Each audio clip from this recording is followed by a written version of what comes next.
Keten tohumu. Hı. Keten tohumu. O çay tohumu mu? Keten dedi ya Hayır, zaten. keten tohumu. Ha.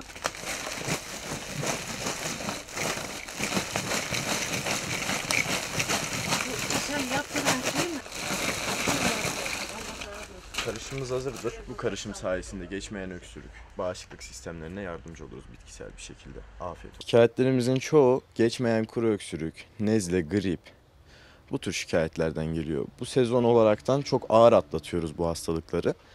Bunun için tavsiyelerimiz hibiskus, yaş zencefil, ekinezya bunları kullanırlarsa çok iyi olur. Yani bunlar C vitamini takviyesi olarak geçer. Yani C vitamini çoğunlukla portakaldan bundan alabilirsiniz ama hibisküsten aldığınız C vitamini, ekinezyadan aldığınız C vitamini daha yüksek olur. Tamamen bitkisel bir şekilde çay şeklinde demleyip tüketirseniz hiçbir şeyiniz kalmaz. Ayrıyetten özel kendi yaptığımız macunlar, andız pekmezli, zencefilli, ballı macunlar bunları kullanabilirsiniz.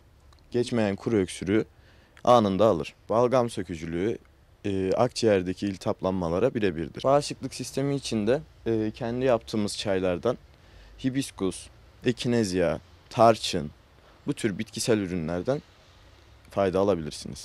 Geçmeyen grip için doğada bitkisel çözüm de vardır. Kendi hazırladığımız karışımın içerisinde 3 ana maddedir. Kuşburnu, C vitamini olaraktan, zencefil ve zerdeçaldan öksürük, iltihaplanmalar için birebirdir. Aynı şekilde tarçın da kullanabiliyoruz. İnsülin direncini artırır, bağışıklık sistemini düzenler. Şu şekilde. Hibiskus C vitamini olaraktan kullandığımız bir üründür. Bağışıklık sisteminde rol oynar.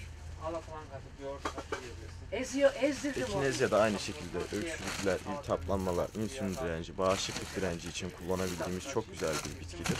Şöyle topak topak. Ana madde olaraktan geçer.